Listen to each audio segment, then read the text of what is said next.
Hello and welcome to another edition of Paydirt Remote. I'm Michael Washbourne, Senior Journalist with Paydirt Media. Today I'm joined by the relatively new CEO of Eagle Mountain Mining, Tim Mason, to talk about the company's projects in Arizona and what it's like to work alongside one of the industry's most revered figures. Welcome, Tim. Thanks, Michael.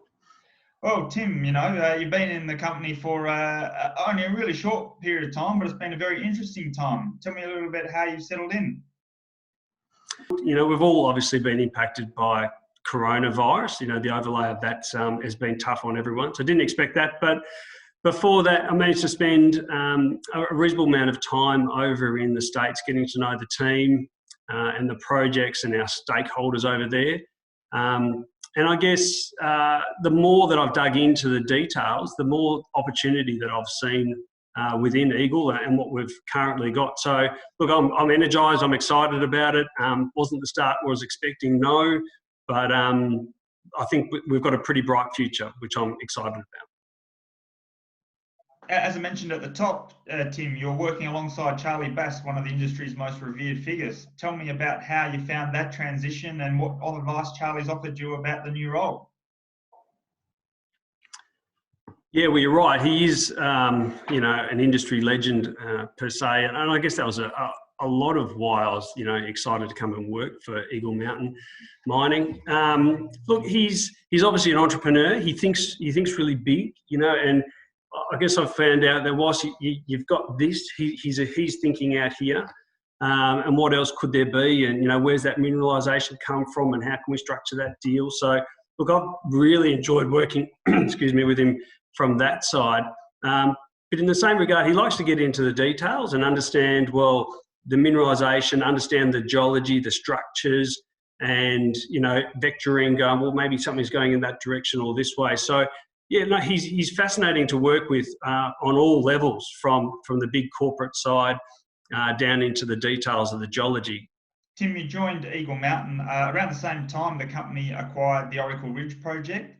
Tell me what it is about that project that you see the big upside opportunity. So Oracle's within Arizona, which is a big mining province. It's home to a lot of the majors. It's there's a belt up the middle of Arizona called the Laramide Belt. Oracle Ridge sits right in the guts of that. So we're in the right age rocks. There's a lot of big porphyry systems, tier ones owned by the majors, BHP, Rio Tinto, South 32, Hud Bay, Freeport are all around us. So we're mixing with the majors. Now, Oracle Ridge it's a little bit different in that it's a skarn deposit with really good grades. Our skarn deposits all come from porphyry. So the opportunity, I guess, that we see in Oracle Ridge, and that what really interests me is the ability to grow existing resources, I think in our view, is really, really good. But also, if we can find the source of that mineralisation, which all skarns come from porphyry. So if we can find that porphyry, then that will be very, very transformational for Eagle Mountain Mining. Now, I guess what also supports Oracle Ridge is there's really good infrastructure in place. There's about 18 kilometres of underground development, which is really, really beneficial. It's got really good ground conditions. We can get in there, at the moment.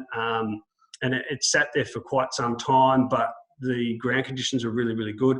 There's road access. There's a smelter about 70 miles up the road. Even that's just really unique for future potential offtake agreements.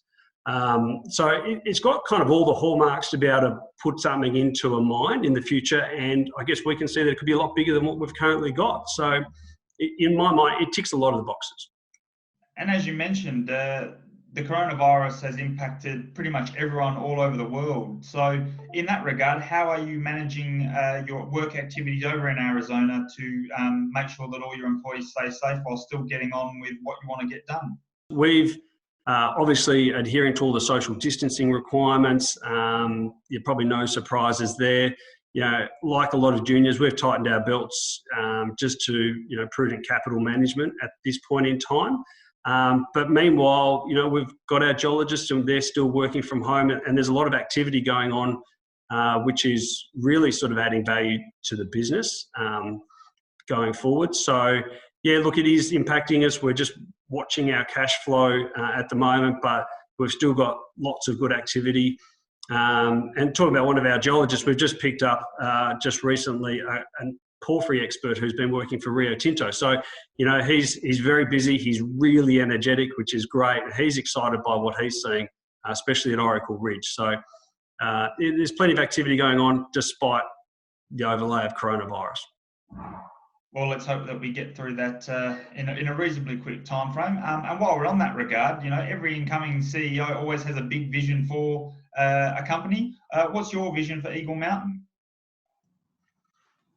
Yeah, look, I'd like to create a mining company which incorporates, good mine planning and available technology, equipment such as battery and electric types of equipment to have a sustainable mine with a very low environmental footprint, and to produce copper, which is required for the renewable energy market. The demand for that is increasing. So, I think our mine in particular can lend itself particularly well for a very low environmental footprint type of operation with our high grades. We're situated up on top of a hill, so that can be used for gravity coming to help bring the ore down. We're not trying to get, big diesel trucks trying to get it from the bottom of the mine up. So my vision is to create a mine which is, a leader in environmental management and a low carbon footprint. And just before I let you go, Tim, Paydirt, when it's often spoken to Charlie in the past, he's often liked to correlate the success of his companies with how the West Coast Eagles AFL team has gone. So I guess in that regard, will you be following how the AFL is going as much as the market? Oh, yeah, well, absolutely. I think, I guess you could probably draw a lot of parallels between the AFL and business at the moment. They're all seeming to be struggling. West Coast, I'm a Hawthorn supporter, but, they're all trying to read the tea leaves about which way the market's going to go and when do they restart the footy, and, everyone's all very keen and waiting on the sidelines. I think we're kind of in the same situation at the moment. We've just got to make sure we manage our way through this. But look, there's going to be a bright future. I'm hoping Hawthorn has a brighter future than the West Coast, but leave that one to Charlie and I to battle that one out. Well, as a Hawthorn supporter as well, I hope so too. Tim, thanks very much for joining us today, and look forward to talking to you again soon. Thanks, Michael. Appreciate your time.